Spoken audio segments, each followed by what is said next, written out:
Varaformaður fjárlaganefndar telur brýnt að endurskoða hlutverk RÚV í ljósi ítrekkaðs hallareksturs. Tapið nemur 270 milljónum fyrir síðasta rekstrarár.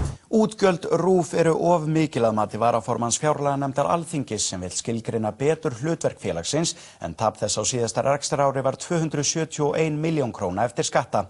Lilja Valgerður Pétursdóttir með þessa frétt.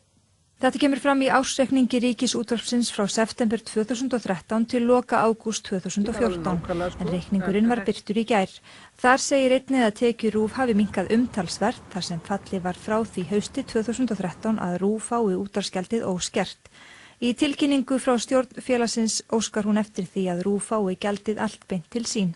Guðlaugur Þór Þórðarson varaformaður fjárlaganefndar Alþingis gagnrýnir það hversu mikið útgjöld fyrirtækisins hafa vaxið. Framlag skattgreiðenda til fyrirtækisins frá stofnun er nú orðin 23 milljarðar. Tapi hefur 1,2 milljarður. Skattgreiðsluna til stofnunar, tekið þeirra af útvarpsgjaldinu hefur aldrei verið hærri og er að hækka vegna þess að það eru fleiri að greiða.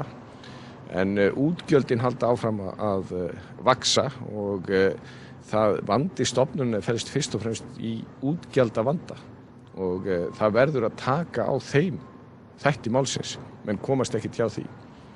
Þeir hafa alveg vitað stofnunin hvað þeir eiga að spila með og hvað þeir fá. Guðlaugur segir mikilvægt að skoða hlutverk RÚV. Það verður auðvitað að mínu áliti að skilgreina hlutverk Ríkisútvarpsins betur til hvers eru við með ríkisfjölmiðil, hvað á hann að gera og svo auðvitað verður að gera það sama eins og aðrar opinberar stofnanir hafa á fyrirtæki að þurft að gera.